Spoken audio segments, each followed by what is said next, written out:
जय माता रानी। कैसा होगा कि अगर एक विद्वान महिला और एक महामूर्ख पुरुष दोनों का विवाह कर दिया जाए, तो उन दोनों का संयोग या उन दोनों की जोड़ी कैसे रहेगी। आप भी यही सोच के हैरान हो रहे होंगे ना।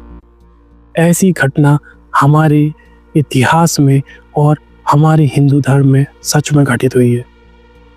ले चलते हैं आपको उसी कहानी की तरफ। एक बार की बात है, एक राजा की बेटी बहुत विद्वान थी और इतनी विद्वान थी कि कोई भी उन्हें शस्त्र शास्त्र में कोई भी हरा नहीं पा रहा था। तो राजा ने निर्णय लिया कि जो भी मेरी बेटी को शास्त्रार्थ में हरा पाएगा वही इससे विवाह करेगा। तो स्वयंवर की ये चुनौती सुन के बहुत सारे विद्वान आए, क्योंकि राजा की बेटी थी, पर कोई भी हरा नहीं पाया और उल्टा जो विद्वान राजकुमारी थी उन विद्वानों को भयंकर बेइज्जती करके सभा से बाहर भगा देती थी। ये सुन के बहुत सारे विद्वान क्रोधित हुए और उन्होंने निर्णय लिया कि राजा की बेटी को तो सबक सिखाना पड़ेगा, अपने इस अपमान का बदला तो लेना पड़ेगा। तो सभी निर्णय करते हैं कि इस नगर में जो सबसे मूर्ख होगा उसी से राजा की बेटी का विवाह करवाया जाए।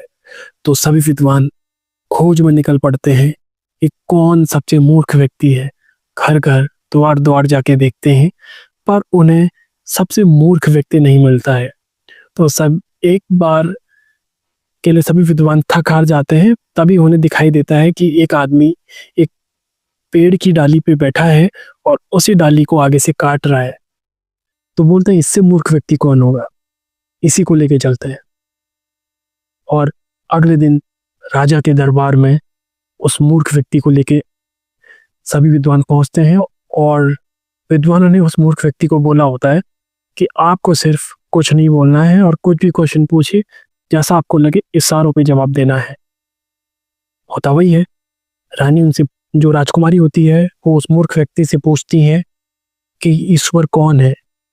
अब जो मूर्ख व्यक्ति होता है वो गुस्से में, झल्लाहट में ऐसे करके उंगली करता है। तो सभी चौंक जाते हैं कि क्या कहना चाह रहा है।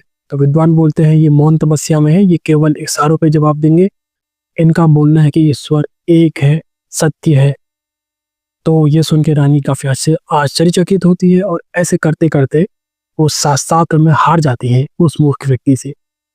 और जब शादी होती है, उस मूर्ख व्यक्ति के घर जाते हैं, तो कहीं पे कुछ बोलने के लिए संस्कृत वर्ड बोलना था, तो वो मूर्ख व्यक्ति पढ़ना तो जानता था नहीं, तो वो बोल नहीं पाते। उसी समय राजकुमारी उन्हें भयंकर बेइज्जती करके घर से निकाल देती है। अब चूंकि शादी हुई थी और आपको घर से निकाल दिया जाए, वो भी बेइज्जती करके, तो मूर्ख व्यक्ति काफी रोने लगता है और रोते रोते एक मंदिर के बाहर जाता है। और जो मंदिर के पुजारी होते हैं उन्हें मंदिर के अंदर लेके जाते हैं। भयंकर बरसात हो रही होती है और बोलते हैं आप काली माँ की शरण में जाओ, यहाँ से आपको ज्ञान, अपार समृद्धि सब कुछ मिलेगा। और मूर्ख व्यक्ति में वो मोटिवेशन आता है कि वो सभी संस्कृत ग्रंथ, संस्कृत वर्ड सब सीख जाते हैं और बाद में कालिदास के नाम से प्रसिद्ध होते हैं। ये वही कालिदास हैं जिन्होंने अनेक ग्रंथों की रचना की।